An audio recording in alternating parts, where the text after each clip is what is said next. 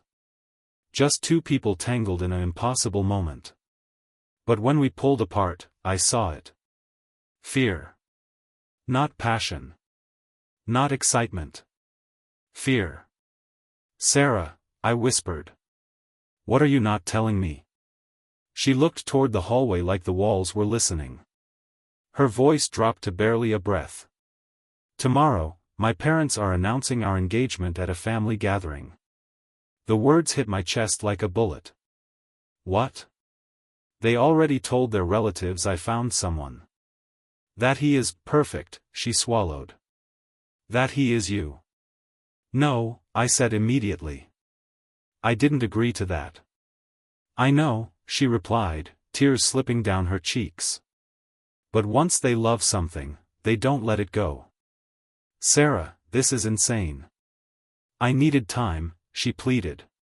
Just a little time to escape this life. I wanted to leave this city. Run away. Start over somewhere else. Then why didn't you just leave? I asked. Her eyes broke. Because I didn't want to be alone when I did. The silence that followed was louder than any scream. She wasn't just using me as a boyfriend. She was planning to use me as an escape. The next evening, her house was filled with people, uncles, aunts, cousins, family friends. They all looked at me like I was the answer to prayers they didn't even know they had. To the happy couple, someone cheered. Glasses clinked. Sarah stood beside me. Her hand in mine. Sweaty. Cold. If anyone has something to say, speak now, her father joked with a proud smile. Everyone laughed. Except Daniel, who stood in the back corner like a shadow. Waiting. And then, he stepped forward. I do, he said. The entire room froze. What is it, son? Her father asked, uncomfortable. I think it's time to tell the truth, Daniel replied. Sarah's fingers tightened painfully around mine. Daniel pulled out his phone. And pressed play. Sarah's voice filled the silent house. I don't love him. He's just a nice guy from work. Temporary. A distraction until I can leave. My parents just need to believe it's real. Then I'll figure the rest out. Every word was hers. Every word cut deeper than a knife. Gasps filled the room. Her mother dropped her glass. It shattered. Her father's expression collapsed. I stared at her. No, she whispered. That was a private conversation. Daniel, you recorded me? I said, my voice numb. Tears poured down her face as she nodded. But there's more, Daniel continued coldly. He pressed another recording. Once they agree on the marriage, I'll convince him to take me away. I don't care where. I just need out. Out. Not love. Escape. You weren't the man she loved. You were the door she planned to walk through. The room erupted into angry voices. Her father stepped toward us. You deceived this man, he shouted at her. You played with his reputation. His honor. I released her hand slowly. The same hand that once trembled in mine, now felt like betrayal. You let me believe, everything meant something, I said quietly. It did, she cried. At first it didn't, but then it changed. You have to believe me. But you never told me the truth, I replied. Daniel looked at me with victory in his eyes. You were her puppet. But then I noticed something in his other hand. Another phone. Already dialing. And the name on the screen made my blood run cold. This wasn't jealousy. This was business. Sarah wasn't escaping an arranged marriage. She was the center of one. A marriage contract between families. And I was the wild card that complicated a financial deal. Daniel spoke into the phone. You can cancel the partnership deal. She destroyed it herself. Her father grabbed the phone from his hand. What are you talking about? Daniel smiled. She was already promised to the son of Mr. Wallace. A $5 million merger of companies. All dependent on her marriage. $5 million. She had been worth something to them. More than her freedom. More than her happiness.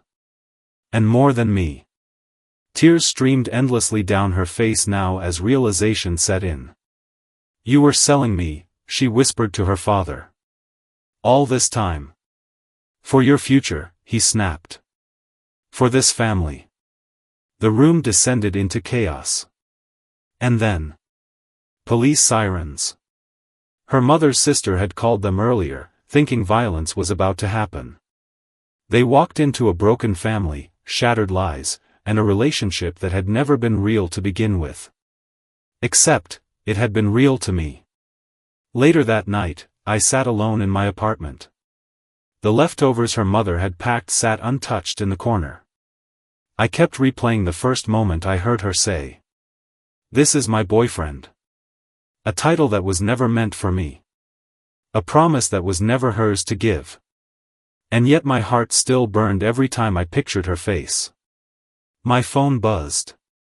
A message from Sarah. Sarah. I never meant to hurt you. I was trapped before you ever entered my life. But in the middle of the lie, I started telling myself the truth. About you. About how I felt. I don't know if that makes it better, or worse. I stared at the screen for a long time. Finally, I typed. Me. You didn't lose me when you lied. You lost me when you never trusted me with the truth. 3 dots appeared.